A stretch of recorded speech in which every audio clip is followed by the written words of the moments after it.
નમો અરિહંતાણં નમો સિદ્ધાણં નમો આયર્યાણં નમો ઉજ્જયાણં નમો લોયે સૌસાહુનં અસપંચનમોકારો સર્વપાવપનાશનો મંગલાણં ચ સૌવર્તે પરમં મંગલમ અજ્ઞાનતિમિરંધાનાં જ્ઞાનાંજનશલાકયા ચક્ષુન્મીલિतं येन તસ્મૈ શ્રીગુરુવે નમઃ મુખાદિવ્યાકુક્ષિરત્નં શબ્દજિતવર્યાત્મજં શ્રીરાજચन्द्रयहुं વन्दે તત્વલોચનદાયકં પ્રભુતત્વલોચનદાયકં.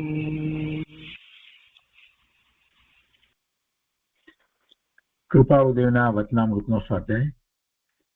એમાં આપણે વર્ષ 22 પત્રોનો સ્વાધ્યાય કરી રહ્યા છીએ. એમાં પત્રાંક 53 સુધી સ્વાધ્યાય કર્યો છે. આજે આગળ 54 થી સ્વાધ્યાય લઈએ છીએ. પારા નંબર 182, પત્રાંક 54. આ પત્ર કોની ઉપર લખાયો છે તે સ્પષ્ટ નથી. વવાણિયા ફાલ્ગુન સુદ 9, રવિવાર સંવત 1945. નિર્ગ્રંથ મહાત્માઓને નમસ્કાર. નિર્ગ્રંથ મહાત્માઓને નમસ્કાર. મોક્ષના માર્ગ બે નથી. જે પુરુષો મોક્ષરૂપ પરમ શાંતિને ભૂતકાળે પામ્યા તે સગળા પુરુષો એક જ માર્ગથી પામ્યા છે.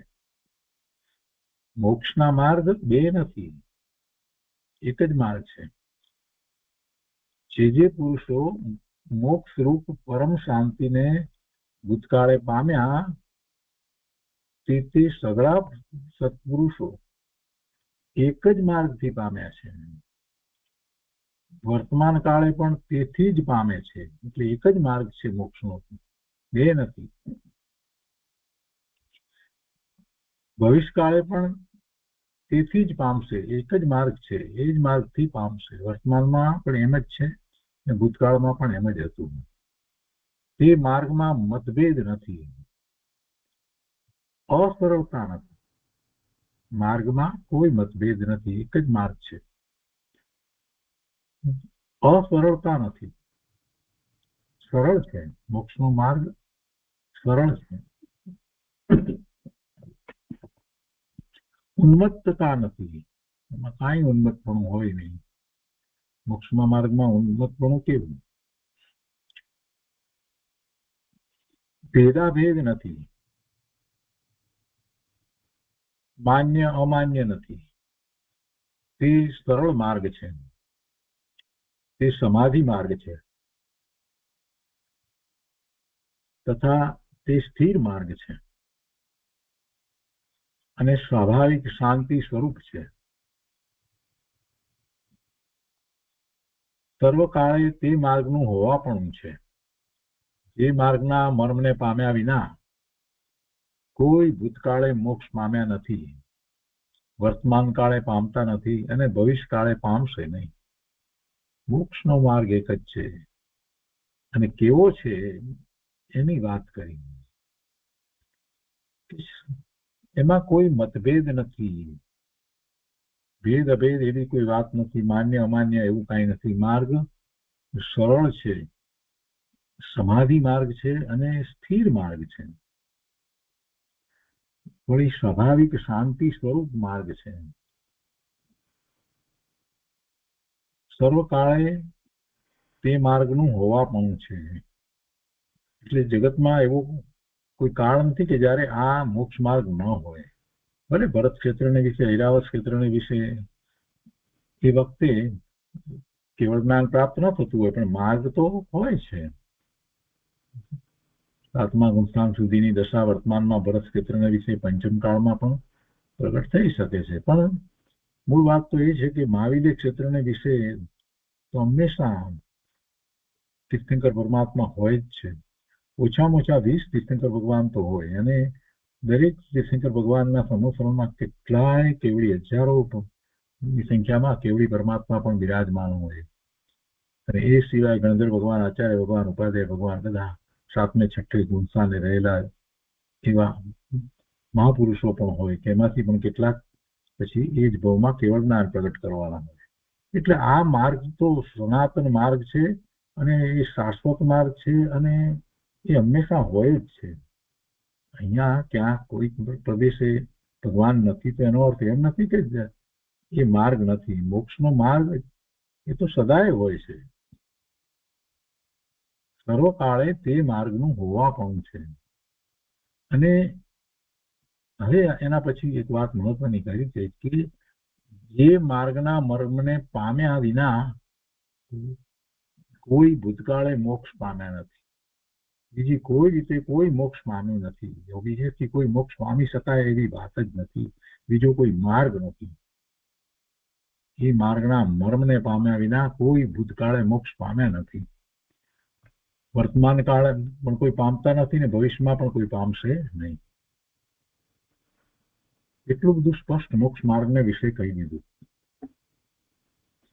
ક્યાંક કોઈ જગ્યાએ કૃપાળુદેવે જે વાત લખી છે કે ભક્તિ પણ એક માર્ગ છે, એને ખાલી ભક્તિ પણ એક માર્ગ છે એમ લખ્યું છે, અને જ્ઞાન પણ માર્ગ છે. એ સામી વ્યક્તિની એવી યોગ્યતા હોય કે જેથી કરી અને એને સમજી શકે અને એના પરિણામ મંદ કસાયના થઈ શકે, એવી પાત્રતા કેળવી શકે, જેથી તે આ મૂળ માર્ગ જે છે એને પ્રાપ્ત કરી શકે. એટલા માટે એ વ્યક્તિગત કોઈને માટે વાત લખેલી છે.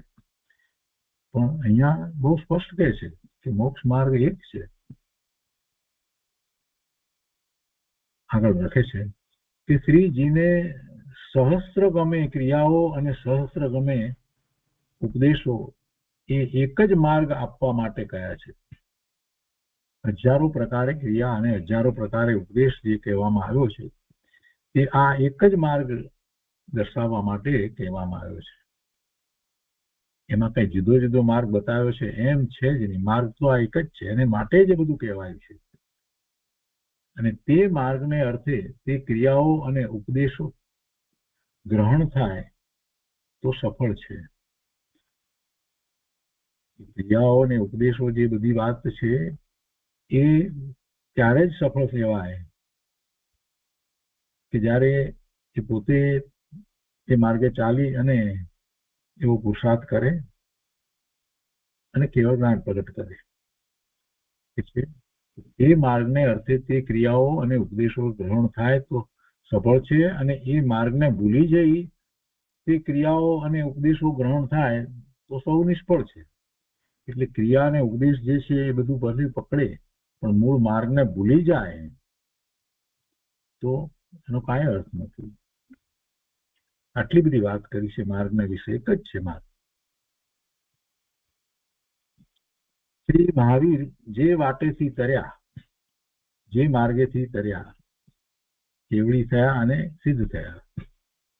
ભગવાન સર્વજ્ઞ પરમાત્મા વિદ્યમાન મહાવીર સ્વામી કેવળ જ્ઞાન પ્રગટ કર્યું અને પછીથી એ સિદ્ધ થયા, નિર્વાણ પામ્યા, સિદ્ધ થયા. તો એ માર્ગ જે વાટેથી તર્યા, એ જે માર્ગેથી સિદ્ધ થયા, તે વાટેથી તે માર્ગેથી શ્રી કૃષ્ણ તરશે. ભવિષ્યમાં શ્રી કૃષ્ણનો જે છે તે અત્યારે નરકમાં છે, એક સમ્યક દ્રષ્ટિ છે, અને એમણે પણ તીર્થંકર નામ ગોત્ર બાંધ્યું છે. એટલે એ તીર્થંકર થશે અને પછી કેવળ જ્ઞાન પ્રગટ કરી અને એટલે એ તીર્થંકર જીવ છે એટલે એ તીર્થંકર થશે. એટલે કે એ પછી દીક્ષા ગ્રહણ કરી કેવળ જ્ઞાન પ્રગટ કરી અને એમના થકી જે ઓમકાર ધ્વનિ દ્વારા જે ઉપદેશ આવશે એથી ઘણા જીવોનું કલ્યાણ થશે. અને પછી એમનું જ્યારે આયુષ પૂરું થશે ત્યારે એ નિર્વાણ પામશે, સિદ્ધ થશે. એટલે માર્ગ એમનો પણ એ જ હશે ભવિષ્યમાં, એમ કે છે કે પ્રૌઢ મહાવીર સ્વામી ભગવાન, વર્ધમાન મહાવીર સ્વામી ભગવાન જે માર્ગેથી તર્યા તે માર્ગથી જ શ્રી કૃષ્ણ પણ તરશે. તે વાટેથી શ્રી કૃષ્ણ તરશે, તે વાટેથી શ્રી મહાવીર તર્યા છે. બીજી વાર ફરીથી લીધું, એ માર્ગેથી જે માર્ગેથી તરશે એ જ માર્ગેથી વર્ધમાન મહાવીર સ્વામી ભગવાન તો તર્યા છે. અને એ માર્ગ એને માટે કહે છે કે એ વાટ ગમે ત્યાં બેઠા, ગમે તે કાળે, ગમે તે શ્રેણીમાં, ગમે તે યોગમાં જ્યારે પામશે ત્યારે તે પવિત્ર શાશ્વત સત્પદના અનંત અતીન્દ્રિય સુખનો અનુભવ થશે. જ્યારે પણ એ માર્ગને પામે છે ત્યારે એને શાશ્વત સુખની પ્રાપ્તિ થાય. અતીન્દ્રિય, જે ઇન્દ્રિય વિના અતીન્દ્રિય પણ અનુભવમાં આવે એવા સુખનો અનુભવ થાય. તે વાટ સર્વ સ્થળે સંભવિત છે. યોગ્ય સામગ્રી નહીં મેળવવાથી ભવ્ય પણ એ માર્ગ પામતા અટક્યા છે તથા અટકશે અને અટક્યા હતા, ભૂતકાળમાં અટક્યા હતા. ભવિષ્યમાં જો એ બરાબર નહીં, એ માર્ગ સામગ્રી એટલે કે એનો પુરુષાર્થ જે રીતે કહેવાયો છે એ નહીં પ્રાપ્ત કરે, એવો પુરુષાર્થ નહીં કરે તો અટકશે. યોગ્ય સામગ્રીનો અર્થ શું છે? પોતાની એ તરફની રુચિ, એ તરફનું વલણ અને એમાં જે રીતે કહેવાયું છે એ રીતે એમાં પ્રવર્તન થવું જોઈએ. એ બધું સામગ્રી કહેવાય. સામગ્રી એટલે બાહ્ય કોઈ વસ્તુ પદાર્થોની એવી સામગ્રીની કોઈ વાત છે નહીં. પોતાના પરિણામ શુદ્ધ કરવા માટે બાહ્ય સામગ્રી કામ આવતી હશે? ક્યારેય ના આવે. સામગ્રી બધી ક્યાં હોય? સામગ્રી ક્યાં હોય? જ્યાં શુદ્ધતા પ્રગટ કરવી છે ત્યાં જ સામગ્રી હોય કે બીજી જગ્યાએ સામગ્રી હોય? આગળ અહીંયા કહે છે કે કોઈ પણ ધર્મ સંબંધી મતભેદ રાખવો છોડી દઈ એકાગ્ર ભાવથી સમ્યક યોગે જે માર્ગ સંશોધન કરવાનો છે તે એ જ છે.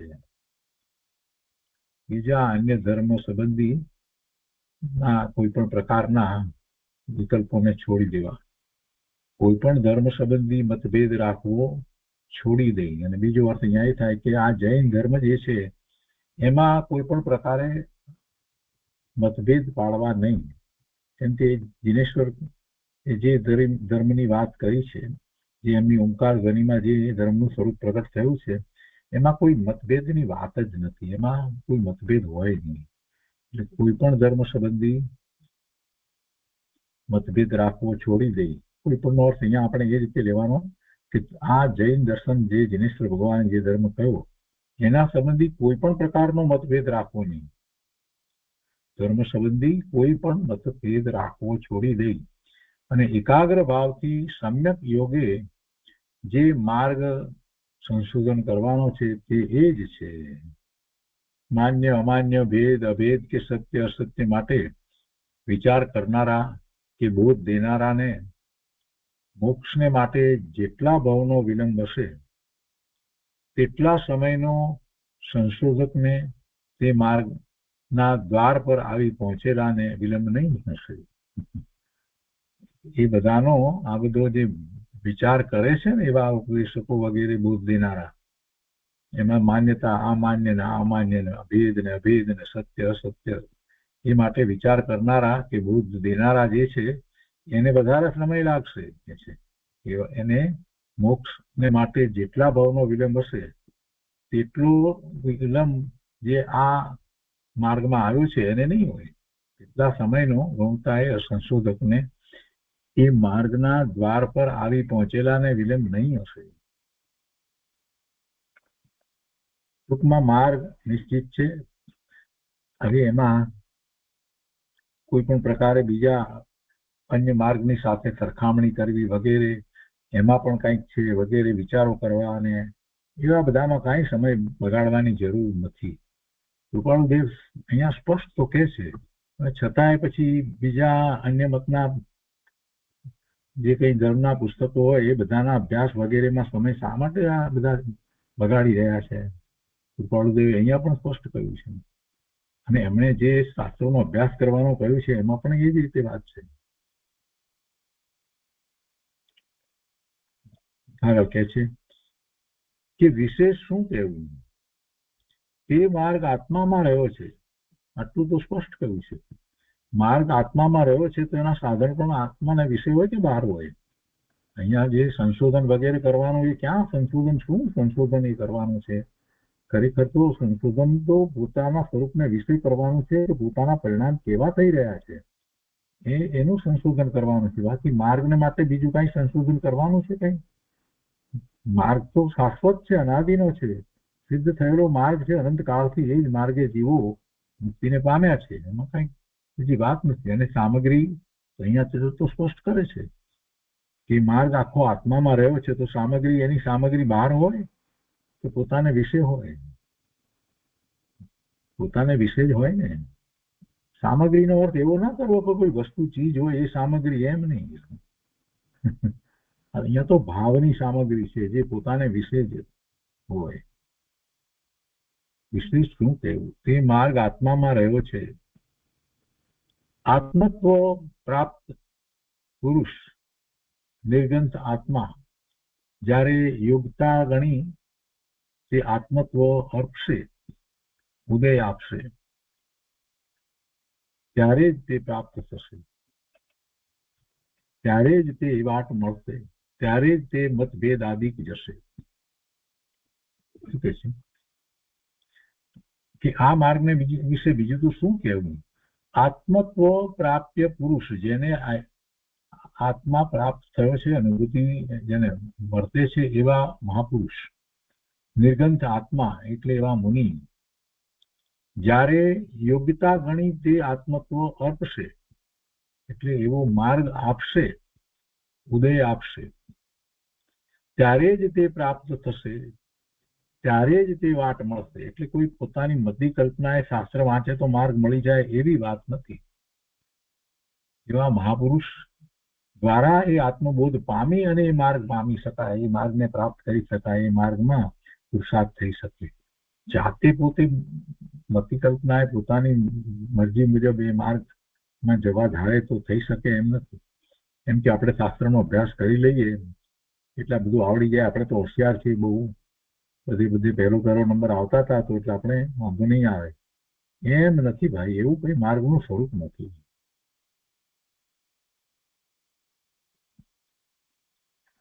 એવી રીતે માર્ગની પ્રાપ્તિ થતી નથી. પોતાની એ માટેની પાત્રતા, યોગ્યતા હોય, એમાં ક્યાંક ક્યાંક કાંઈક કોઈ રીતે દોષ હોય તો એ દોષ કોણ બતાવે? એવા નિર્દેશ આત્મા, એવા મહાપુરુષ જે છે એ જ બતાવી શકે. અને એમ કરી અને પોતાની એવી પાત્રતા પણ એવી વધારી શકે જેથી કરી અને માર્ગ સરળતાથી પ્રાપ્ત થાય. માર્ગ કઈ સમજ નથી, માર્ગ માત્ર સમજ નથી. સમજ તો બધાને આપી શકાય, સમજાવી શકાય, એ કઈ સમજ નથી. માર્ગ તો આરાધના છે, અને એમાં મતભેદ હોય જ નહીં. આરાધનામાં મતભેદ કેવા? ભગવાનનો બતાવેલો માર્ગ, એની અંદર પાછા મતભેદ પાડે તો એમાં એનો અર્થ શું થયો કે પોતાની બુદ્ધિથી અંદર ડાપણ ઉમેરે અને પછી કે આમ નહીં ને આમ, આનો અર્થ આમ નહીં ને આમ. એ સ્પષ્ટ માર્ગ ભગવાને બતાવ્યો, અને એ માર્ગે અનંત જીવો સિદ્ધ થયા. કેમ કે અનંત કાળથી એ જ માર્ગ ચાલ્યો આવે છે. એમાં ઓલી મતભેદ કેવી રીતે ઉભા થયા હશે?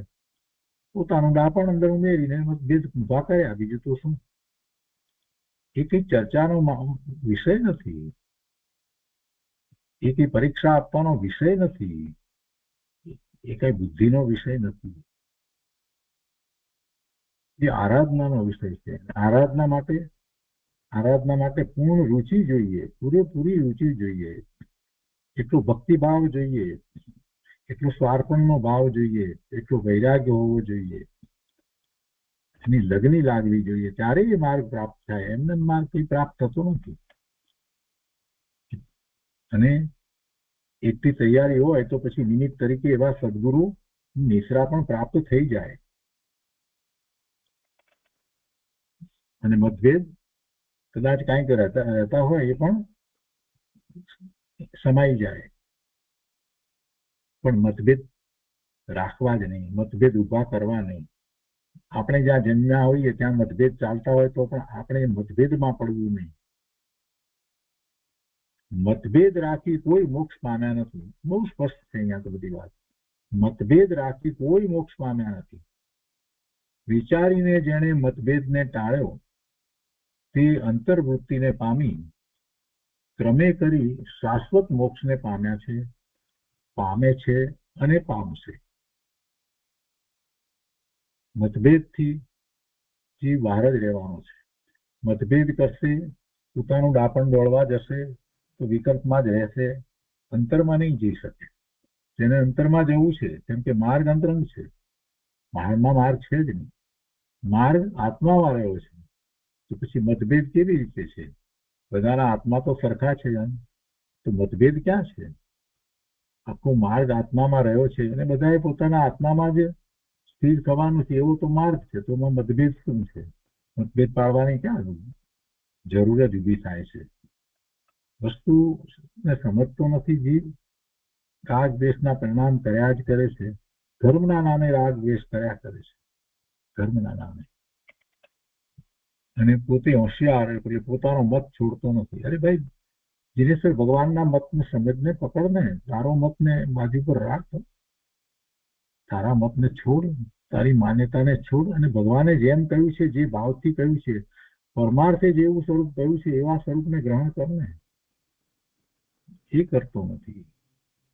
મતભેદ રાખીને અમે પેલા કરતા વધારે સમજીએ, અમે ડાયા ને પેલાના મતમાં આમ ને આના મતમાં આમ, એમ કરવા જશે તો બુદ્ધિમાં એ ખરેખર તો એને આગળ વધવાને બદલે પડવાનું થશે, એવી બુદ્ધિ કરવા જતા. મતભેદ રાખી કોઈ મોક્ષ પામ્યા નથી. વિચારીને જેને મતભેદને ટાળ્યો તે અંતર્વૃત્તિને પામી ક્રમે કરી શાશ્વત મોક્ષને પામ્યા છે. જો અંતર્વૃત્તિને પામીને, એમ નહીં કે બાહ્યની ક્રિયાથી પામ્યા છે, એમ નથી કહ્યું. અને પામ્યા છે, અત્યારે વર્તમાનમાં પામે છે અને ભવિષ્યમાં પામશે. આગળ લખે છે કે કોઈ પણ અવ્યવસ્થિત ભાવે અક્ષરલેખ થયો હોય તો તે ક્ષમ્ય થાવ.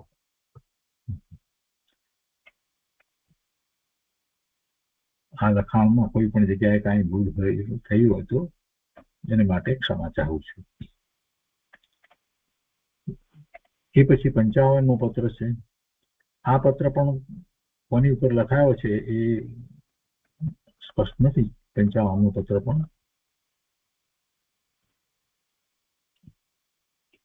એ જ દિવસનો પત્ર છે. વવાણિયા ફાલ્ગુન સુદ 9 રવિવાર સંવત 1945. 54મો પત્ર હતો, એ પણ એ જ દિવસનો હતો. વવાણિયા ફાલ્ગુન સુદ 9 રવિવાર સંવત 1945. એક જ દિવસે આ બે પત્ર લખ્યા છે, 54મો અને 55મો. 54મા પત્રની અંદર તો બહુ મહત્વની વાત, મોક્ષ માર્ગ વિશેની વાત કરી.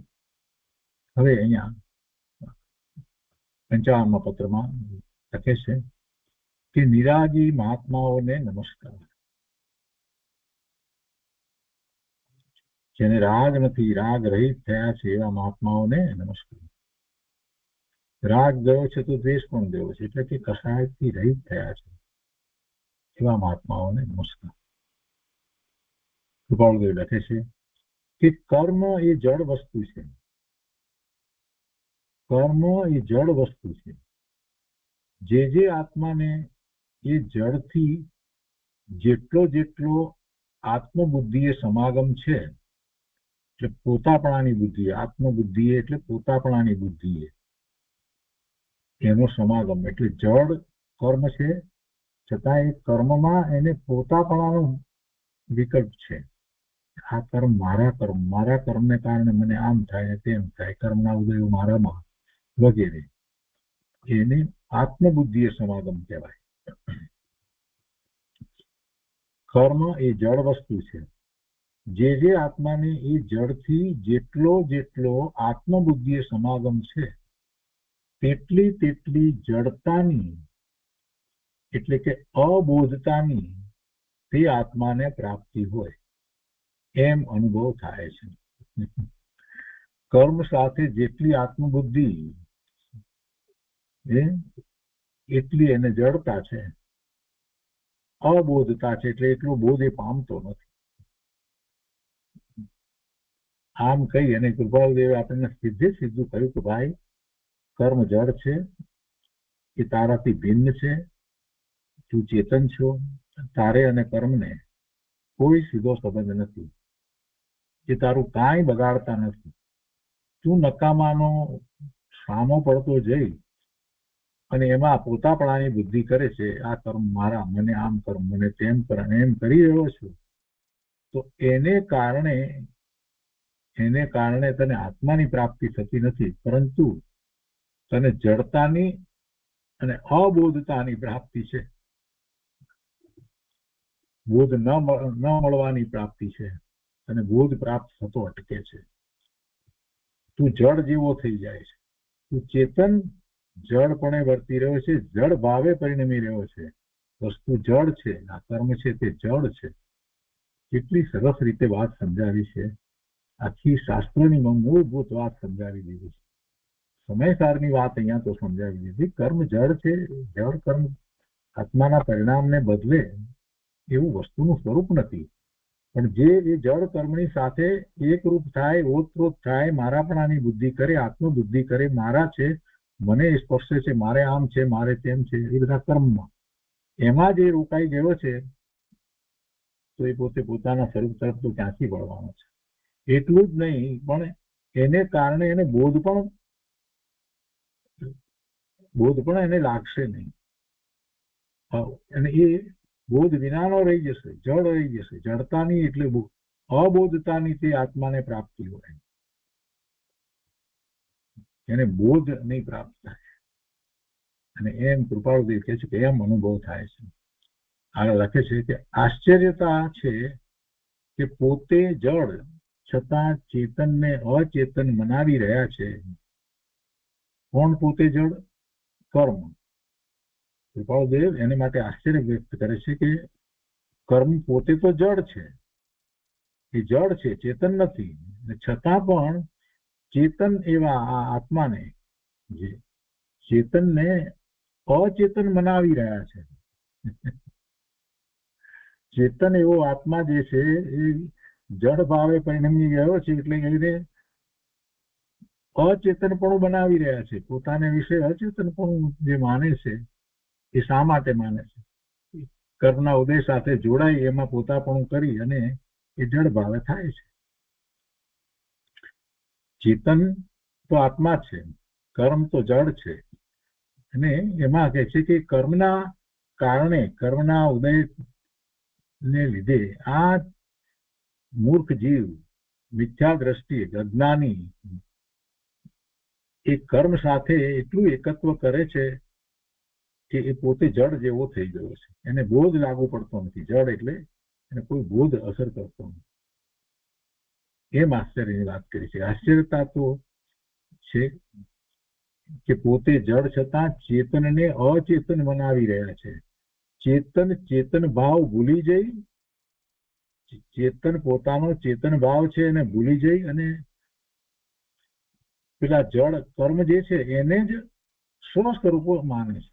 એટલે કે છે કે ચેતન ભાવ ભૂલી જઈ તેને સ્વ સ્વરૂપ જ માને છે. કોને? કર્મને.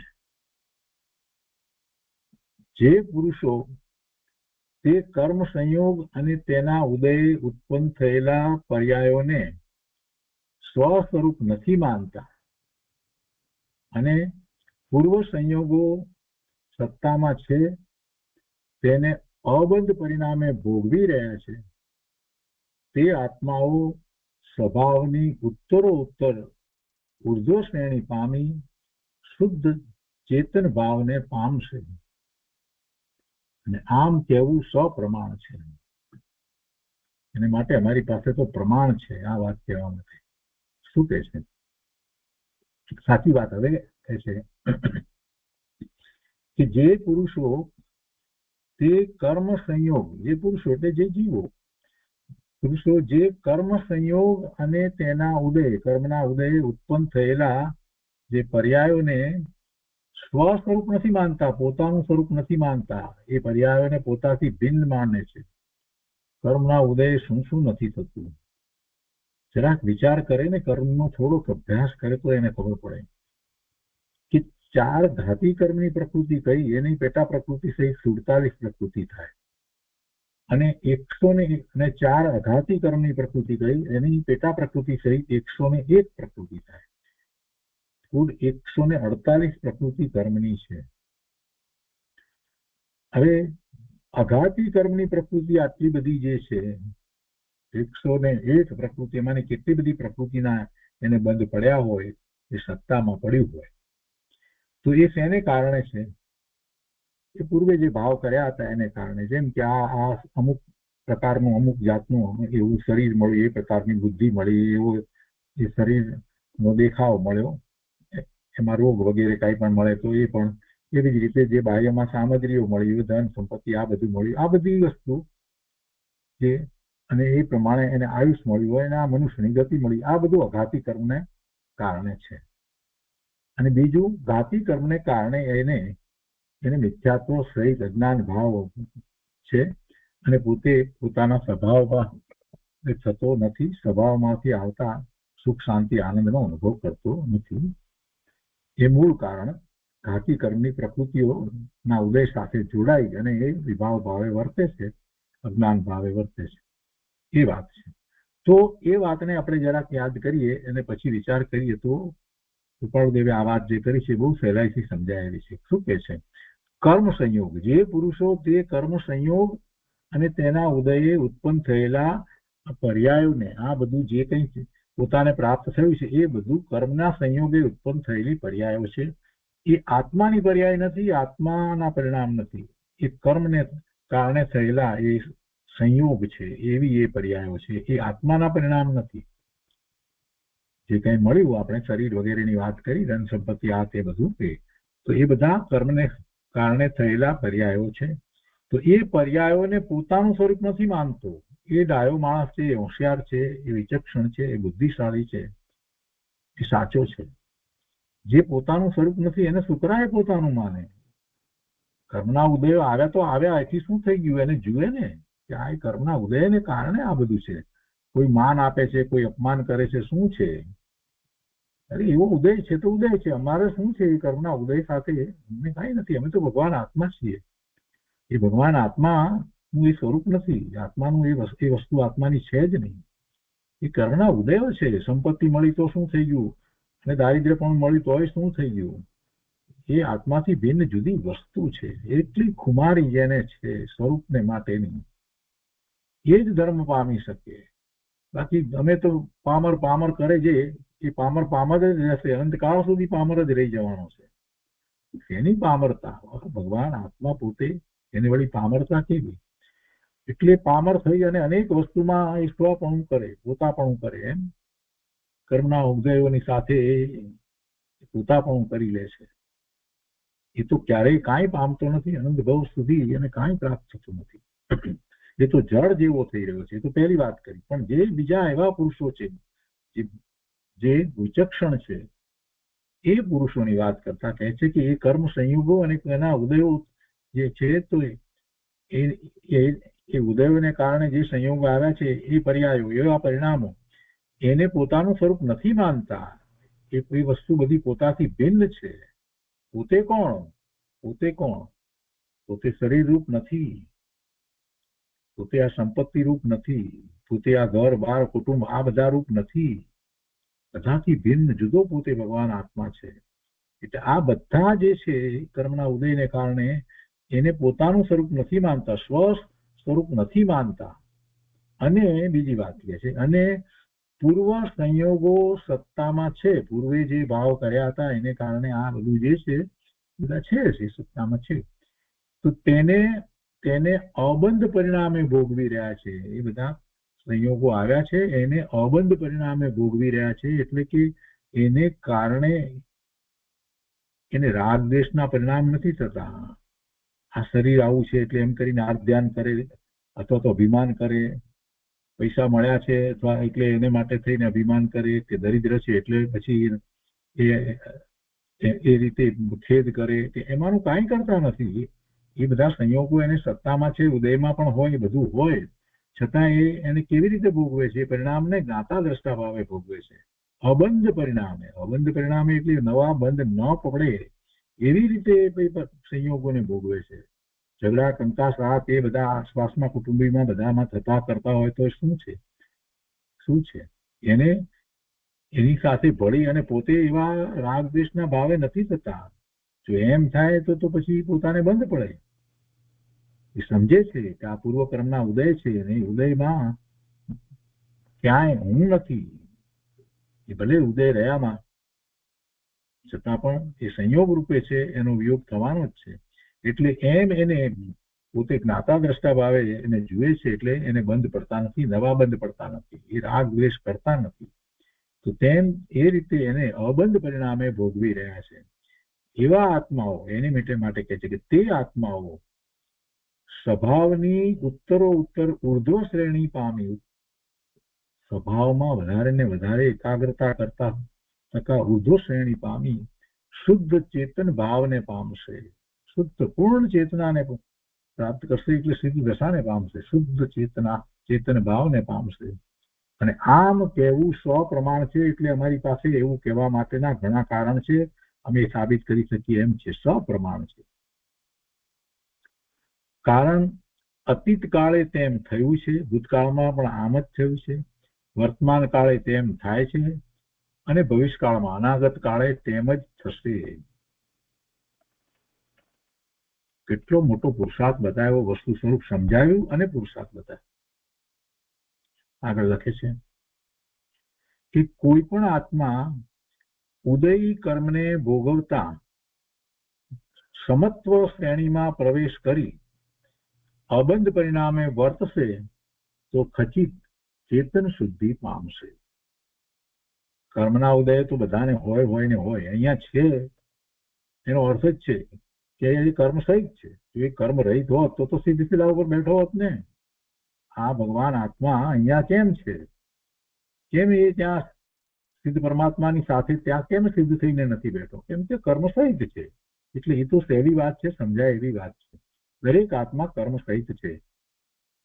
પૈસા વાળો હોય કે ગરીબ હોય,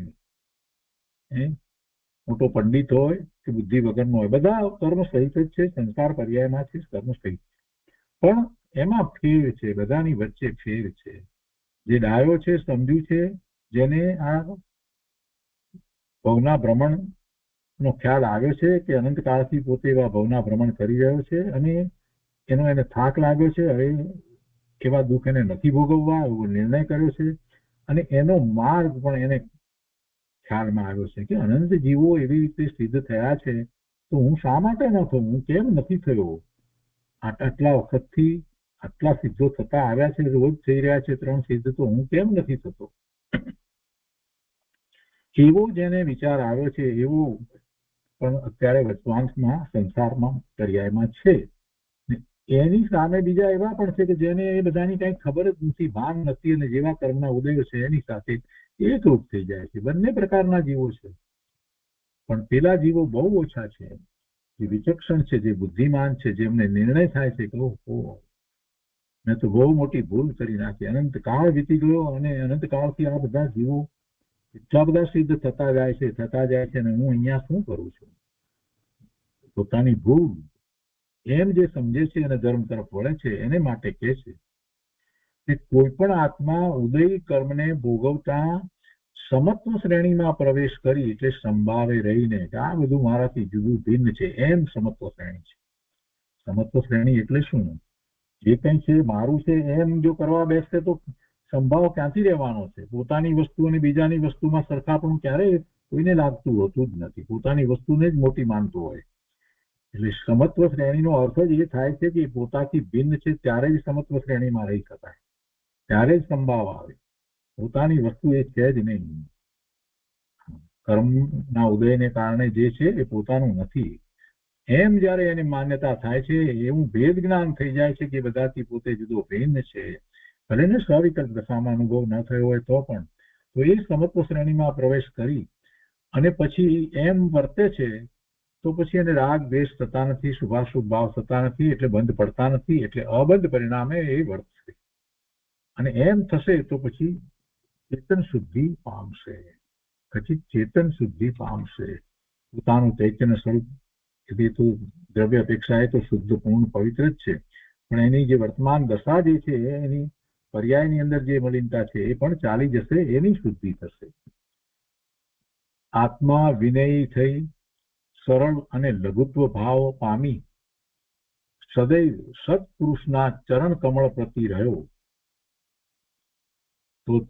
તો જે મહાત્માઓને નમસ્કાર કર્યો છે તે મહાત્માઓની જે જાતિની રિદ્ધિ છે તે જાતિની રિદ્ધિ સંપ્રાપ્ય કરી શકાય. મહાત્માઓને નમસ્કાર તો કરીએ છીએ આપણને, એ મહાત્મા જેવા મહાત્મા થઈ શકાય, મહાત્મા જેવી રિદ્ધિ આપણે પણ પ્રાપ્ત કરી શકીએ. સિદ્ધ ભગવાનની જેમ આપણે પણ સિદ્ધ થઈ શકીએ. અરિયંત પરમાત્માની જેમ આપણે પણ કેવળ જ્ઞાન પ્રગટ કરી અને શાશ્વત સુખની ભાવ મોક્ષની દશાને પહેલા પ્રગટ કરીએ અને પછી આપણે પણ નિર્વાણ પામીને સિદ્ધ થઈ શકીએ.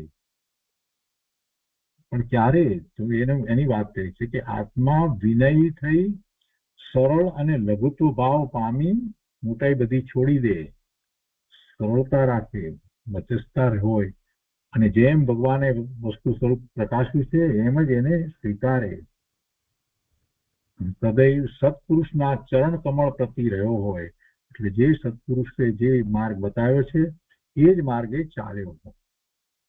તો જે મહાત્માઓને એ નમસ્કાર કરે છે તે મહાત્માઓની જે જાતિની રિદ્ધિ છે એવી જાતની રિદ્ધિ એ પણ પ્રાપ્ત કરી શકે.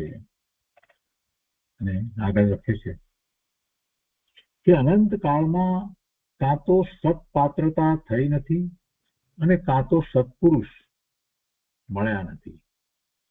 કાં તો પોતાની એવી સત્પાત્રતા થઈ નથી અને કાં તો સત્પુરુષ મળ્યા નથી. અહીંયા સત્પુરુષને માટે કૌંસમાં લખ્યું છે કે જેમાં સદગુરુત્વ, સત્સંગ અને સત્કથા એ રહ્યા છે, એવા સત્પુરુષ એ મળ્યા નથી. નહીં તો નિશ્ચય છે કે મોક્ષ હથેળીમાં છે. જો એ મળ્યા હોય તો સમજવું કે મોક્ષ તો હથેળીમાં છે. ઈશત પ્રાગ બારા એટલે 8મી પૃથ્વી, સિદ્ધ ક્ષેત્ર એની ઉપર ઈશત પ્રાગ બારા એટલે 8મી પૃથ્વી, એની ઉપર સિદ્ધ, એનાથી ઉપર સિદ્ધ બિરાજે છે. ઈશત પ્રાગ બારા એટલે સિદ્ધ પૃથ્વી પર ત્યાર પછી છે, એટલે મોક્ષ હથેળીમાં છે એમ કહ્યું ને, એટલે એ સમજાવે છે કે ઈશત પ્રાગ બારા એટલે સિદ્ધ પૃથ્વી પર ત્યાર પછી છે. એને સર્વશાસ્ત્ર પણ સંમત છે. મનન કરશો અને આ કથન ત્રિકાળ સિદ્ધ છે. મોક્ષ હથેળીમાં છે, પછી અલ્પવિરામ કર્યું છે. અને આ ઈશત પ્રાગ બારા એટલે સિદ્ધ પૃથ્વી પર ત્યાર પછી છે. એટલે એ મોક્ષ હથેળીમાં એટલે પછી મોક્ષ પામે અને પછી એ ત્યાં સિદ્ધ પેલા ઉપર બિરાજમાન થઈ જાય છે ત્યારથી. અને એને સર્વશાસ્ત્ર પણ સંમત છે. આ વાત જે છે શાસ્ત્રની છે, બધા શાસ્ત્રોએ સંમત કરેલી છે. આ કોઈ કલ્પિત વાત નથી. અને આ કથન ત્રિકાળ સિદ્ધ છે. ત્રણેય કાળે આ વાત સિદ્ધ થયેલી છે. એના ઉપર મનન કરશો. શું મુખ્ય વાત એમાં લીધી? કર્મની વાત લીધી. ભાઈ તમે કર્મ કર્યા કરો અને કર્મને તમે કોઈ તમારું નિયમ કરનારો બનાવી દો છો, અને કર્મને કારણે આમ ને તેમ ને એમ જે કહો છો એ વાત બરાબર નથી. પૂજ્ય ગુરુદેવ કાંજી સ્વામી આ જ વાત કરી છે, બહુ સરસ રીતે કરી છે. કર્મને જૈન દર્શનની અંદર જે અન્ય મતવાળા જેમ ભગવાનને એવું દર્શાવે છે ને કે ભગવાનની ઈચ્છા વિના પાંદડું પણ હલે નહીં, ભગવાન બધું નિયમન કરે, ભગવાને સૃષ્ટિની રચના કરીને, એવી રીતે જૈન દર્શનની અંદર સમજ્યા વિના કેટલાય લોકો કર્મની વાત કરે છે. બધું કર્મને કારણે થાય, કર્મને કારણે થાય, કર્મને કારણે થાય. કૃપાળુદેવ પણ ના પાડે છે કે ભાઈ તું જેમ ઈચ્છે એમ થઈ શકે એમ છે. તું સાચો પુરુષાર્થ કરે તો તને કર્મ ક્યાંય નડતા નથી. તું જાણી જોઈ અને કર્મની સાથે જોડાઈ અને જડ જેવો થઈ ગયો છે. એને બદલે તું જે કર્મનો સંયોગ હોય તે છતાં પણ, એ ઉદયમાં હોય પૂર્વ કર્મ એ બધા સત્તામાં પડ્યા હોય તે છતાં પણ એને તું જો અને નવા કર્મ ન બાંધે એવી દશામાં તું પ્રવર્તન કરી શકે છે. અબંધ ભાવે કર્મને ભોગવી શકાય છે એમ કે છે. અને એમ કરે છે તો પછી એ સિદ્ધ દશાને પ્રાપ્ત કરવાનો જ છે. આ બધી વાત અહીંયા આ પત્રની અંદર બહુ સરસ રીતે સમજાવી દીધી છે. અને આની પહેલાના 54મા પત્રની અંદર પણ કેટલી બધી સરસ વાત સમજાવી કે માર્ગ એક જ છે, એ જ માર્ગે બધા જ મુક્તિ પામ્યા છે અને પામશે. વર્તમાન મહાવીર સ્વામી જે માર્ગે મુક્તિ પામ્યા છે એ જ માર્ગે શ્રી કૃષ્ણ ભવિષ્યમાં મુક્તિ પામવાના છે. એટલે સુધીની વાત અહીંયા કરી દીધી છે. બે રીતે માર્ગ નથી, મતભેદ વાત એ બધા જે પોષી રહ્યો છે એ તો ક્યારેય માર્ગ પામવાનો નથી.